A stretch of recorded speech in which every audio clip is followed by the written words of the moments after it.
हे बाबा धवळेश्वर महाप्रभु दीपं यदि परं ब्रह्म दीपं यदि जनार्दनः दीपहरतु मे पाप पूजा दीप नमस्तुते।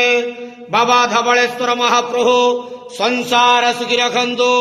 आज ज्येष्ठ मासर शुक्ल दशमी शुभ गुरुवार रे समस्त श्रद्धालु भक्त मानक आशीर्वाद करंतु।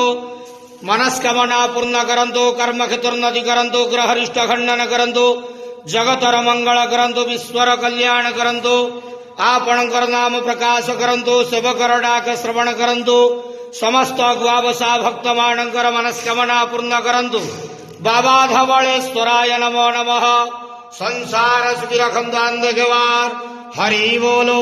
आज ज्येष्ठ मासर शुक्ल दशमी शुभ गुरुवार रे समस्त श्रद्धालु भक्त मानक आशीर्वाद करंतु अंधेवार हरि बोलो।